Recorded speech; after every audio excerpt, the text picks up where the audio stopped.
How's everybody doing? Thank you so much again on behalf of Tiffany and myself for hanging out with us tonight. It's been an amazing night, as RJ said, and the performances have been amazing, so thank you, everybody. I have become a vigilante of myself while trying to avenge these wounds, these tears, and these screams. I have put aside my peaceful reputation so that I may accurately peel off skins and expose hearts, then hold them in my hand, only to whisper and embed these sordid memories of mine, marking them with the scarlet letter T for thievery, for puncturing and stealing time, for gambling this precious commodity away, and investing it into the souls of other two-tongued professional thieves. I have become a delinquent of normalcy, the current state of affairs, because when it comes to my heart, my mind, this is not a democracy. You do not get a vote yet. All of these confessions, they leave me pixelated because all people see are the stranded pieces of me, not the increases I've made, the fears that I have abandoned to become something greater. So now I'm abandoned. Traversing these pages, still moments of time for prying eyes, so I've got no choice but to go in all bed this time. No pretty rhymes, no dressing meters, no sweetness to help you digest it. So I guess at times my words are hard to digest because many are not mentally prepared to handle the grown-up portions that I deliver. And I'm not theatrical. I'm copacetic by nature, so now I can feed you with verses, talk about the sky and the sun and how they relate to my love. Or I could talk about my dreams and how they metaphorically sit on the landing strip waiting for the skies to clear. But my words are deep, so sometimes you gotta go beneath the surface meaning to understand the point that I'm getting at. Because I'm not elementary in my approach.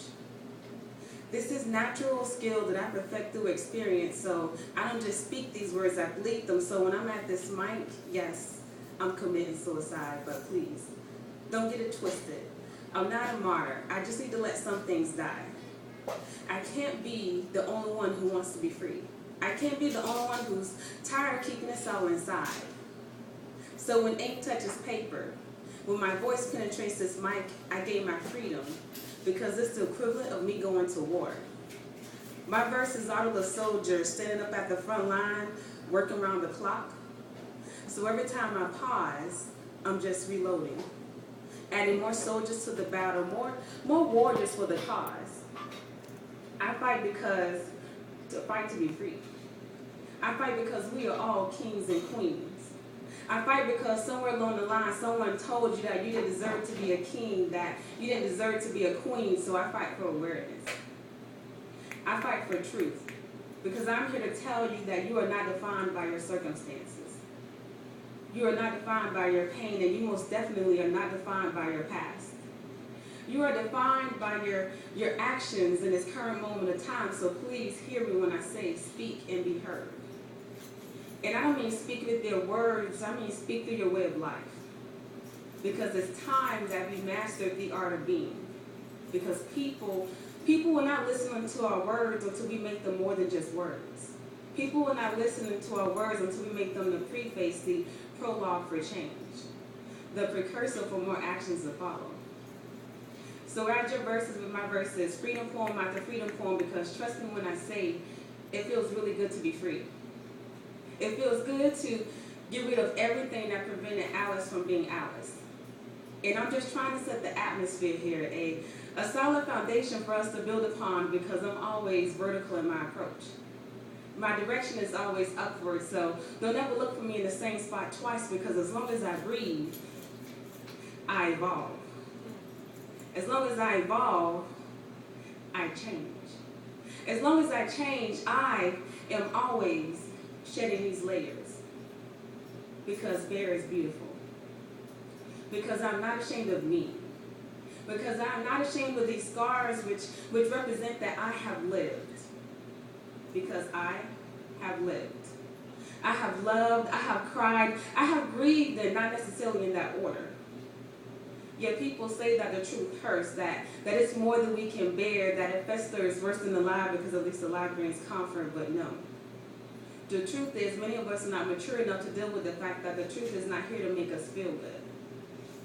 The truth is a journey in and of itself, one that will navigate us to the better part of ourselves, yet so many of us are afraid of being stretched across different seasons, and then we wonder why the fake believers are an endangered species, why the name and claim crew seems to be hidden on the ground, nowhere to be found. It happens.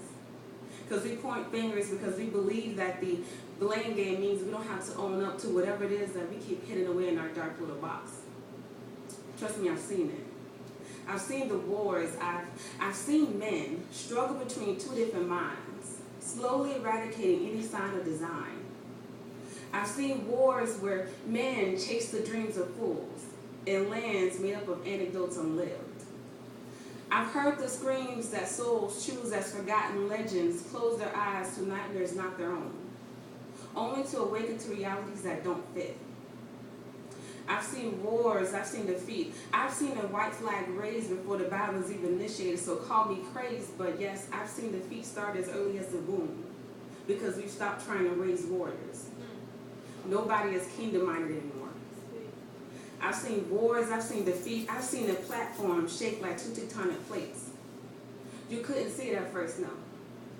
You wouldn't see it at first because the drift was so expansive and huge that you'll need a map to navigate through all the fault lines created by the chains of pride brought way too tight. And all of this inactivity is only adding links to the chain till it gets tighter and tighter and harder to breathe, till our dreams suffocate and die.